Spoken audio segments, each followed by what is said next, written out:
I flipped my very first car. Another car is gone out of the collection and I made a little bit of money on this one.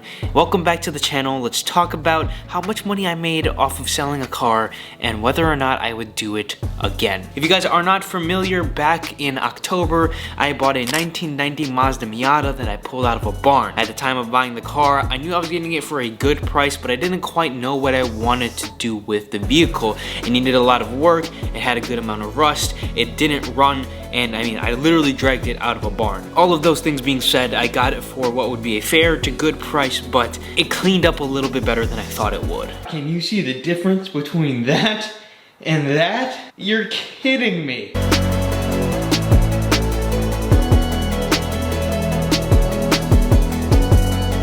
I bought it in October and it's currently February, so for the last couple months we have been in quite literally what is winter in Wisconsin. Not the hottest time to sell a sports car, and that's something we have to keep in mind. This Miata, when I got it, like I said, didn't run and it was in really bad condition. We cleaned it up, we started it, we got it to run nicely, but the car still didn't stop. I've never said how much I bought the car for, but I'm finally gonna tell you guys. I bought this car for $1,500. Yes, $1,500. Traveled about an hour. I rented a trailer to go get the car, and I spent about $50 on the trailer. I probably spent another $50 so on gasoline, probably a little bit less than that, but let's just say I spent another $50 on gas. So realistically, into the car, I'm about $1,600. Now, I spent no more money on the car after that. The oil and oil filter came with the car, and we did a whole oil change on it. I cleaned the car and I spent some time on the car. I probably spent a few hours on it. I made some good videos with it, and I listed the car for sale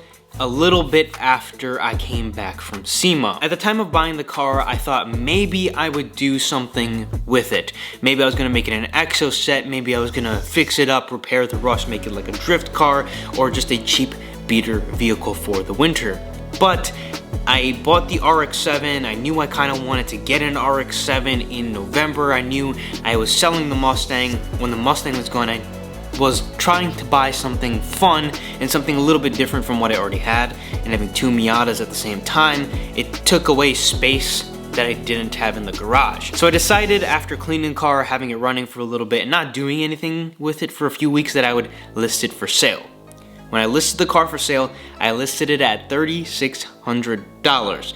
Now, I think that was a fair price. Realistically, the car probably would have sold around $38,000 to $4,000 if I fixed the braking issue, but as I said in the videos in the past, I'd rather work on my own cars than work on that car at that point in time, and it kind of just was taking up space. I listed the car for sale and I had hundreds of messages trying to buy this car. I had a few lowballers and I had some people who seemed serious, and in the first couple of weeks the weather wasn't all too bad outside, and I had some people seriously lined up to come look at the car, but unfortunately one person messed up all the rest of my appointments, and then it kind of snowed a little bit after, and it just didn't sell for a little bit. And when I bought the RX-7, I had both the garage spots filled, and I really didn't have space for the Miata. We had a couple motorcycles that now were taking up a little bit of garage space, and I really wanted to get the car gone, so I marked it down to $3,200.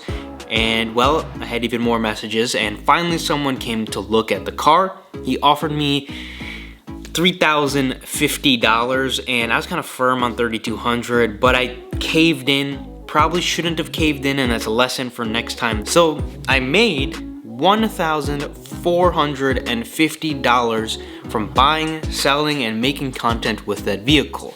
Now, tax, title, registration, because of course you gotta do all of those things, right? So let's just say I paid about $400 for tax, title, registration. So I made $1,000 from the car and passive money sitting and doing nothing, which is pretty good. Now, I bought a Miata, so it wasn't the best for content because I already had a Miata that was better than that car, and well, it was fun to get started and I learned a lot from it. Would I do this again? Absolutely. Would I do this on a consistent basis? Well, legally, no, I cannot. You cannot legally sell more than a certain amount of vehicles depending on your state, I'm sure. But it's $1,000 that I wouldn't have made. And even though I could have made a little bit more profit on the car, it's a lesson that I learned that, hey, this is how you can make money by buying and selling cars.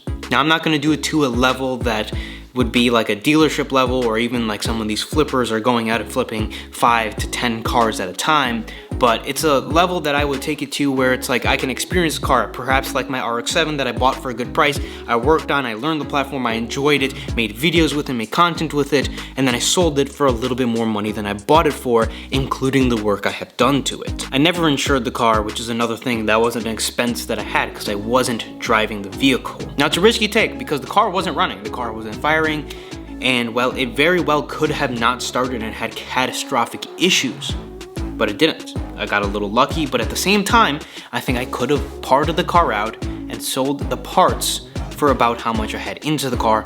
Worse comes to worse. Now, a couple of lessons that I'm gonna take into the next one, and perhaps that you guys can take as well.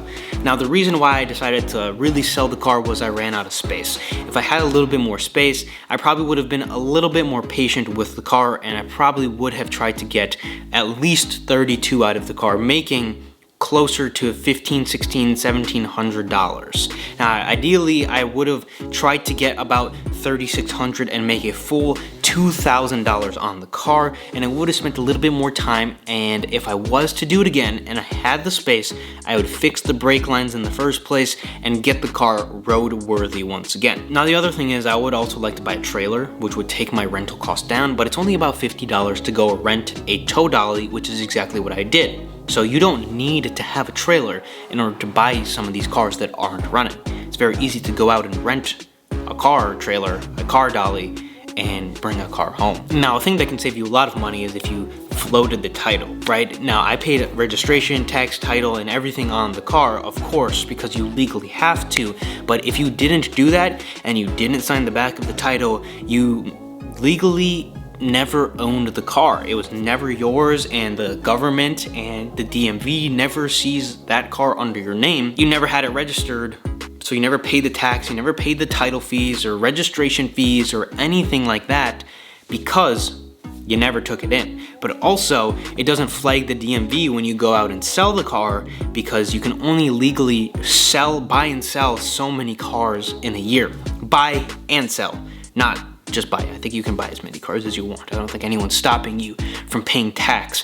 But it gets to a point where you need to have a license to sell cars if you're selling more than X amount. Coming in the summer and clearing out some space, and hopefully we can make a little bit more room, I would like to have another car that I keep for a few months that I buy low, fix up a little bit, and sell at a going rate that is fair to the market and make a couple thousand on, hopefully, if everything goes right. And that is how my first car flip went. It's definitely not for everyone, and I can understand that some people might be scared. It's very intimidating, but you gotta know your platform. I'm very comfortable with the Miata platform, which is the reason why I was willing to take that gamble on that car. Realistically, all cars are kind of the same. The more experience you get with any given platform, it kind of starts to apply to other platforms as well. I think the best thing is to study the market if you are trying to go out and buy one of these cars. I knew the Miata market pretty well. I knew kind of how much I could get out of it. I sold it for maybe